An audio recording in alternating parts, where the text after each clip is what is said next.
Çünki uşaqlarda deyim ki, oğlan uşaqlarında və yaxud da qızlarda indi çox kiçik yaşlarında bəzən valideynlər hər psixoloqa da deməyə çəkinirlər ki, masturbasiyanı riski görə bilərlər. Bəli. Və yaxud da ki, yatanda deyim ki, yorğanın altında baxırsan ki, uşağın əli başqa nahiyələrdədir. Burada valideyn nə reaksiya verməlidir? Uşaq, məsələn, mən öz uşağıma nə deməliyəm ki, sən hazır ol, səndə bu olacaq, bu olacaq. Mənim ona birdən-birə deməyim də axı onun üçün Təbii ki. Düzgün qarşılanmaya bilər. Aha.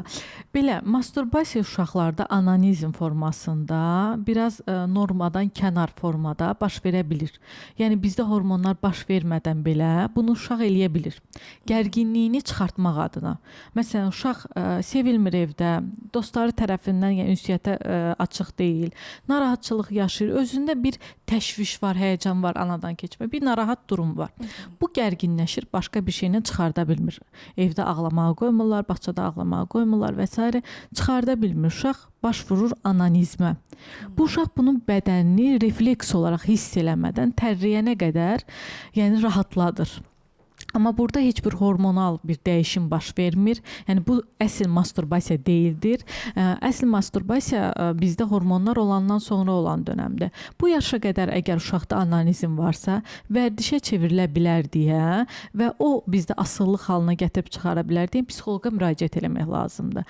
Biz bundan və altında yatan bunu nədir bu qədər gərginləşdirən o səbəbi araşdırırıq və onun üzərindən işləyib bədən fərqindəliyini başqa bir şeylə rahatlada bilirik. Sırf masturbasiya şəklində yox. Amma 9 yaşından 10 yaşından sonraki uşaqlar masturbasiyanı artıq get-gedə bədən fərqindəliyi yarandıqca, paltar ətinə dəydikcə, müəyyən bir o qıcıq yarandıqca hiss eləyirlər və bunu etməyə başlayırlar. Bunun zamanında valideyn sən niyə belə pis şey eləyirsən, danlamaq, bağlamaq qapını, onu cəzalandırmaq, nə bilim küncə qoymaq, belə şeylərdən istifadə eləməməlidir. 9-10 yaşından sonra bunu eləmək normal haldır. Amma görürsünüzsə, yəni kənardan izləyirsiniz ki, uşaq gündə 3 dəfə masturbasiya eləyir. Demək ki, bu uşağın asılı şəxsiyyət olma ehtimalı çox yüksəkdir sabah. Cinsəllikdən asılı ola bilər, insandan asılı ola bilər, hər hansısa bir maddədən. Çünki uşaq nəsə bir boşluqdadır, nəsə bir sıxıntıdadır. Onu davamlı 3-4 dəfə masturbasiya ilə doldurur və ya telefonla doldurur. Fərqi yoxdur bunların heç birinin. Demək ki, bunu bu qədər aşırılığa icazə verməmək, başını qatmaq evdə, nəysə hər hansısa bir məşğuliyyətlər tapmaq, bədəni rahatlatmaq üçün üzgüçlüyə qoymaq və s.